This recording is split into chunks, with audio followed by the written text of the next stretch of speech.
Olá, tudo bom? Vamos começar mais uma aula. Esse vídeo tem o intuito de fazer uma correção. Sempre que eu passo um exercício para vocês, faço a correção, né?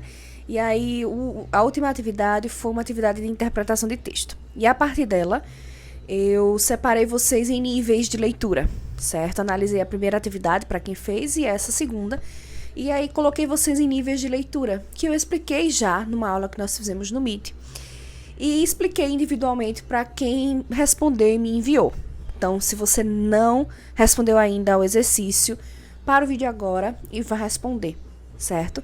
Para que eu possa até identificar quais são os níveis, o que é que você conseguiu entender sem ajuda. Vamos lá? O texto fala sobre... o título é de O Último Computador. É uma crônica. E eu desde o início disse a vocês que se acostumem com o gênero crônica, porque nós iremos trabalhar bastante com ele. E aí, o texto fala sobre uma história, né? Uma conversa entre pai e filho, onde ele questiona quanto é 2 mais 2. E aí o pai disse, não pergunte a mim, pergunte ao último computador. A gente percebe que a história acontece no tempo futuro, né? Onde tudo está mais desenvolvido, a tecnologia está ainda mais avançada, e as pessoas não vão precisar nem de livros, nem de celulares, né? Vão ter em cada casa, em cada cômodo da casa, um terminal desse último computador, né? Dessa nova tecnologia, que sabe tudo, que faz tudo. E aí a criança até coloca lá e diz, olha, dá 4. Mas ela questiona, né? A criança, ela se questiona, ela não aceita simplesmente. Mas se o computador estiver errado, como é que eu sei? E aí o pai vai colocando métodos, dizendo como fazer, só que o menino questiona, vai continuando questionando, certo? O que é preciso entender aqui?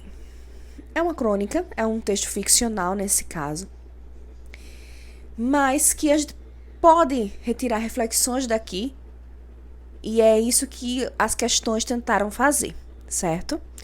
Vamos à primeira.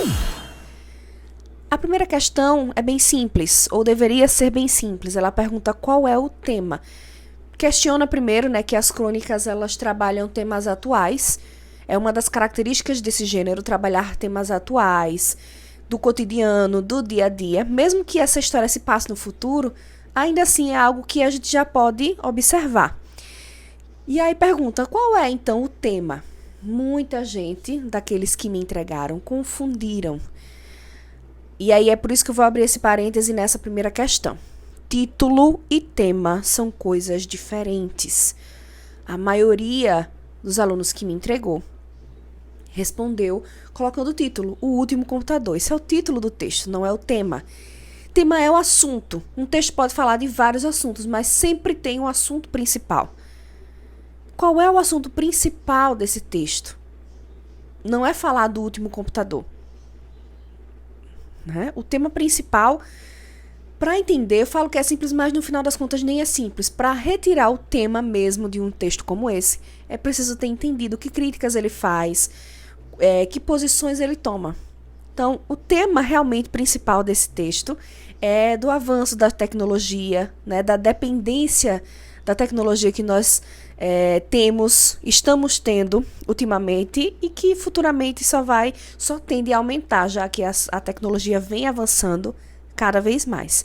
Então, o tema é esse, é a tecnologia, o avanço da tecnologia, a nossa dependência, porque no texto dependeria-se da confiabilidade do último computador para saber aquela conta. Se ele errasse, todo mundo erraria e acreditaria estar certo. Então, fala desse avanço e fala dessa dependência também. Então, esse é o tema, certo? Então, não esqueçam, título é o nome que se dá ao texto.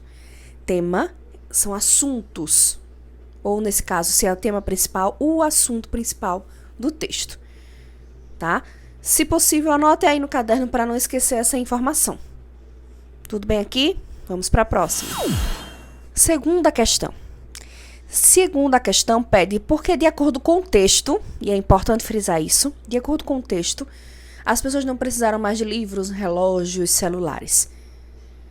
Essa informação é basicamente explícita porque o texto já diz isso, né? Já diz literalmente essa resposta, então ela é bem explícita. Na verdade, diz que como em cada casa e dentro da casa, em cada cômodo, às vezes no banheiro, na cozinha, terão terminais desse último computador que fazem o serviço de um livro, o serviço de um celular, o serviço de um relógio. Então as pessoas não precisarão ter. Então, em casa, ou às vezes se estiver na rua, vai para algum lugar, nesses lugares também terão esses terminais. Então as pessoas não precisarão de outra coisa a não ser desse último computador. Então, essa pergunta é um tipo de pergunta que exige um nível superficial, né, de informações explícitas que o texto já traz. É só preciso ler com atenção que você consegue observar que o texto já traz ali direto qual é a resposta, certo? Então, acho que está lá ou no primeiro ou no segundo parágrafo, ok? Próximo. Na terceira questão, a gente já trabalha, uma questão que vai fazer com que a gente perceba no texto, né, que a história não acontece agora, nos nossos tempos atuais, é uma ação futura, né, é um ato futuro. Por que você acha, né, e esse achar não é qualquer coisa, quando a gente faz uma pergunta em que perde na sua opinião, o que é que você acha, por que você acha, esse achar tem que estar de acordo com o que o texto possibilita, certo? Não é achar totalmente fora do texto. Esse achar é porque não vão ter essas informações explícitas. Você vai ter que buscar essa informação na sua realidade, fazer uma inferência extratextual, que eu já expliquei para vocês, né? Vou buscar fora do texto para poder entender, certo? Por isso, por que você acha? Você já conta no dedo? Eu vou contar por mim, né? Como eu sou professora de português, eu não vou ter vergonha de dizer isso, né? Matemática para mim só o básico e tendo calculadora melhor ainda.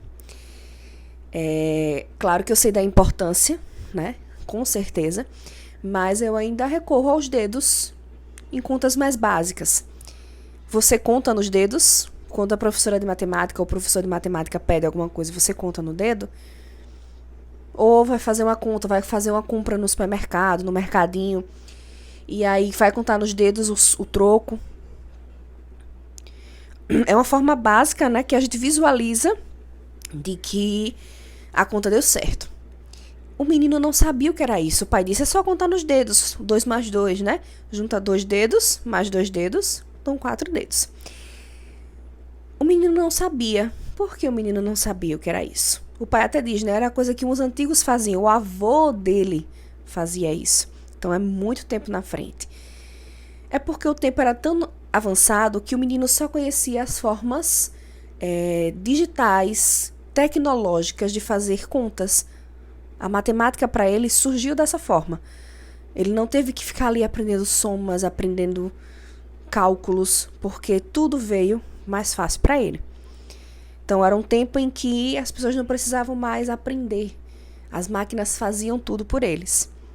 Então, é uma informação que não precisa ser exatamente dessa forma a resposta, mas que traga essa informação de fora. Hoje, por mais que a gente tenha calculadora, que a gente tenha até no celular calculadora, a gente ainda faz contas fora da máquina. Porque nem sempre a gente tem a mão, ou às vezes é fácil e a gente sabe.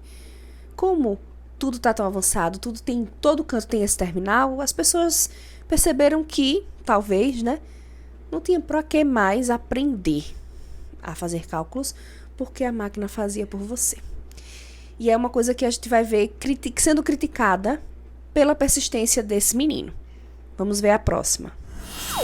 Bom, essa próxima aqui, muita gente também teve um pouquinho de dificuldade.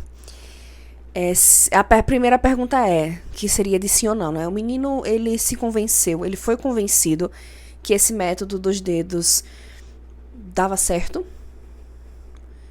E aí, para justificar, né? Foi a justificativa que deu um pouquinho de trabalho para vocês. Não, ele não foi convencido, porque se eu junto 2 dedos com 2 dedos, dão 4. É fácil, são 10 dedos em cada... 5 dedos em cada mão, né? 10 dedos no total. Eu tenho como fazer esse cálculo nos dedos. Mas a conta que ele colocou lá, de 300, de 200, eu não lembro mais qual é, não tem dedo suficiente que faça isso. Então, ele não foi convencido. O método do dedo serve para contas pequenas, como essa. Mas contas grandes, perceba que o pai não tem outro método, né? Porque ele parou por aí. O método seria esse, então só serve para contas pequenas. Então ele não foi convencido. Era preciso fazer o cálculo, né? Somar, multiplicar, que são cálculos que vocês aprendem em matemática para não depender da máquina. E aí, pelo que a gente percebe no texto, eles não sabem, eles não foram ensinados, porque tem o último computador para isso. Tá vendo que a gente vai construindo a crítica do texto? Cada questão vai nos levando até a última. É isso que eu quero que vocês percebam. Porque cada questão aqui tem um nível diferente de interpretação, que vai levando ao mais profundo. E aí teve gente que acertou tudo, foram pouquíssimas. Teve gente que acertou algumas, teve gente que não acertou nenhuma. E aí foi por isso que eu separei vocês em grupos, porque na próxima questão de interpretação, não vão ser as mesmas questões para todo mundo. Quem está no nível 1 vai fazer um tipo de questão, quem estiver no nível 2 e assim por diante, certo? Vamos para a próxima. Na quinta questão, traz uma frase que o próprio pai disse para o filho no final, né? Uma mentira que não pode ser desmentida é uma verdade. E aí pede para que vocês expliquem essa frase.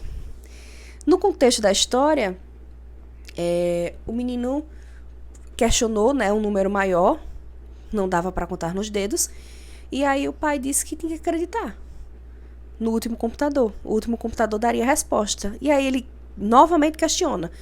Mas e se estiver errado? Se for mentira o resultado que o último computador der? Aí é que o pai diz, né? Uma mentira que não tem como ser desmentida é uma verdade, se torna uma verdade. Então, se o último computador estiver mentindo sobre essa contagem, sobre esse cálculo, e eu não conseguir desmentir, ou seja, eu não tenho conhecimento para desmentir aquilo, ela vai ter que ser verdade. Por quê? Eu não consigo contestar. Eu não consigo usar argumentos, provar que seja uma mentira. Aqui a gente entende o poder do conhecimento. Quando a gente conhece, se você estivesse nesse tempo e soubesse fazer soma, trabalhar a adição, você provaria se estaria certo ou errado. Você tinha como desmentir uma mentira. Mas se você não sabe, a única coisa que você tem é de se conformar. Olha aí se desenhando a crítica, que aí também não é só da tecnologia e da sua dependência, mas do poder do conhecimento. Quanto mais a gente conhece, menos dependente a gente fica dos outros no geral, também da tecnologia, né? Então é o mesmo que, por exemplo, chegar uma pessoa aqui falando alemão. E olha, eu não sei falar alemão, então não vou nem arriscar. Fala uma frase em alemão e diz: o que eu acabei de falar é que vocês são maravilhosos. Poxa, se eu não sei alemão, se eu não tenho acesso a um Google Tradutor para colocar, se não conheço ninguém que fale, só me resta acreditar que o que ele falou era isso que ele disse, que nós somos maravilhosos. Conhecer, para poder saber discernir o que é certo, o que é errado, o que é verdade, do que não é, o que é opinião, do que é fato. Então, é mais ou menos essa ideia. Como eu não consigo desmentir uma mentira, ela se torna verdade. Nos tempos de hoje, até quando você desmente, né? As pessoas acabam acreditando como verdade. Mas essa é a ideia, né? Não consegue desmentir, não tem provas, não tem como provar, torna-se verdade. Estamos desenhando até costurar o final, que é da crítica feita pelo autor nesse texto. Vamos para a próxima. Sexta e penúltima questão. Aí é bem pessoal, né? O que ia contar seria essa justificativa. Será que você acha que nós teremos esse futuro daqui a uns 10, 20, 50 anos? Será que o mundo viverá uma realidade parecida com essa da história? Por quê? Pelo que a gente anda vendo, né, como a gente percebe, por exemplo, tantas inteligências artificiais, Alexa é uma delas que está se popularizando, que fazem coisas como desligar luzes, ligar televisão, a previsão do tempo, celulares com cada vez mais inteligência, cabendo um mundo todo de informações dentro, na palma da mão, e um avanço assim, rápido, né? Vocês já nasceram na era da tecnologia, mas para quem nasceu antes desse boom todo da tecnologia, do avanço da tecnologia, percebe o quanto foi evoluindo, até chegar a esses computadores e celulares pequenos, que são os smartphones que tem de tudo, né? Então, e aí a minha resposta pessoal, né, acredito que possa ter, né, versões desse último computador, não exatamente do mesmo jeito, mas que em cada lugar tem um terminal que sirva para tudo, que as pessoas fiquem tão dependentes, porque o que a gente quer, cada avanço tecnológico nos faz um pouquinho mais preguiçosos também. Nos traz mordomia e nos traz um pouquinho de preguiça, né? Se eu tenho aquele computador que faz aquilo por mim, vou nada aprender. O computador me ajeita, o computador ajeita, arruma, né? Então, a gente talvez seja muito provável de ter uma realidade muito parecida com essa do último computador, onde algumas coisas que a gente aprende na escola de básicos nem sejam mais utilizadas e aprendidas porque existe uma máquina que faz pela gente, nos tornando cada vez mais dependentes e preguiçosos, né? Vamos, enfim, para a última. A última, enfim, pergunta qual é a crítica que o autor faz, né, no texto. Eu acho que a partir do que eu fui comentando com vocês das outras questões, a gente já conseguiu delinear essa crítica. Tá vendo como é importante?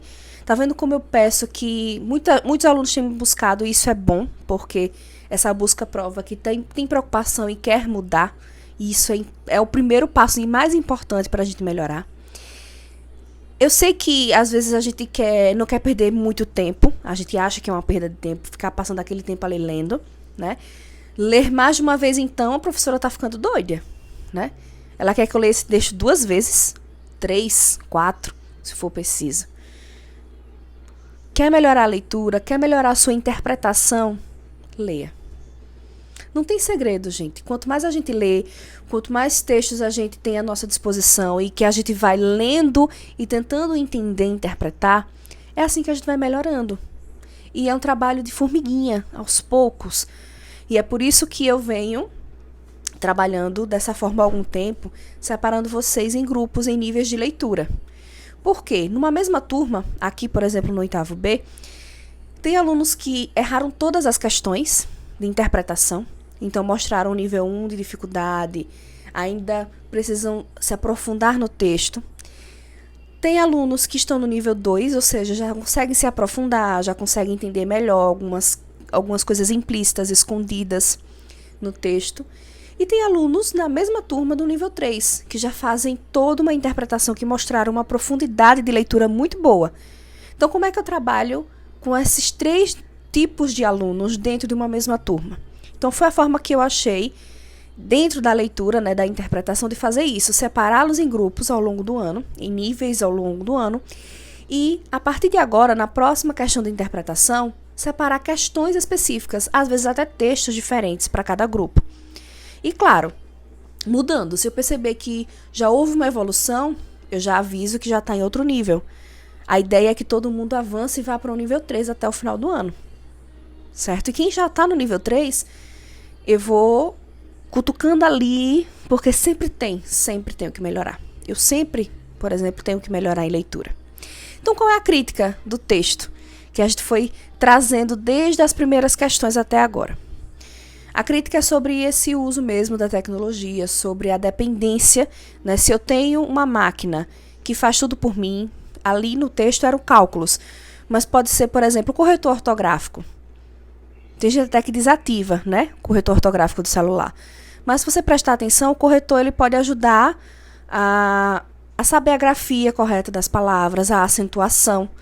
E aí, como já tem lá corrigindo por você, você nem reflete. Já vai lá, apertando e pronto. Então, essa dependência da máquina, um pouquinho de desprezo pelo conhecimento, por você mesmo buscar o conhecimento, E aquela preguiça, né, que torna a dependência. Eu dependo da máquina, se não tiver internet, e aí? Se naquele dia não tiver internet, como é que eu vou escrever esse texto? Como é que eu vou fazer esse cálculo? Às vezes a dependência das redes sociais. Então a crítica é mais ou menos isso, né? Ao uso exagerado da tecnologia, a dependência tecnológica que nos afasta do conhecimento próprio e de nós buscarmos o conhecimento. Ok? Então, se restar alguma dúvida ainda, já sabe o que fazer. Vamos procurar no privado para sanar essa dúvida, certo?